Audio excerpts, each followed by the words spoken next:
ఉద్యోగులను కూటమి ప్రభుత్వం మోసం చేసిందని మండిపడ్డారు ఏపీ ఎన్జీఓ నేత విద్యాసాగర్. 1వ తేదీన జీతాలు పెన్షన్లు ఇస్తామని చెప్పి చంద్రబాబు మోసం చేశారని ఆగ్రహం వ్యక్తం చేశారు. ఉద్యోగులకు 30,000 కోట్ల బకాయిలు పెండింగ్లో ఉన్నాయన్నారు. 15 నెలలుగా 4 డిఏలను పెండింగ్లో పెట్టారన్నారు విద్యాసాగర్. ఇంతవరకు వేతన సవరణ కమిషనర్ని నియమించకపోవడం మీద ఉద్యోగుల్లో తీవ్రమైన అసంతృప్తి ఉంది. కనీసం కమిషనర్ను అపాయింట్ చేయకుండా కమిషనర్ని అపాయింట్ చేస్తే మళ్ళీ ఒక 6 నెలల సంవత్సరం పట్టే పరిస్థితి ఉంది. మరి ఈ రకంగా వేతన సవరణ కమిషనర్ని అపాయింట్ చేయడానికి కూడా ప్రభుత్వానికి ఆర్థికంగా పెద్ద ఒక ఆర్డర్ ఇవ్వడమే, ఒక ఎగ్జిక్యూటివ్ ఆర్డర్ ఇవ్వడమే జరుగుతుంది.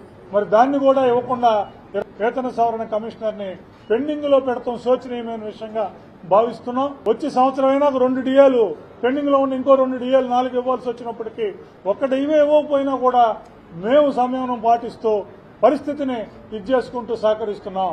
కానీ 4 డిఏలు పెండింగ్ లో ఉండి కనీసం ఒక్క డిఏ కూడా రిలీజ్ చేయని పరిస్థితి ఉన్నప్పుడు కనీసం దసరాకైనా డిఏ రిలీజ్ చేయాలని చెప్పి ఏపీ ఎన్జీఓస్ పక్షాన, ఏపీ జేఏసీ పక్షాన ప్రభుత్వాన్ని డిమాండ్ చేస్తున్నాం.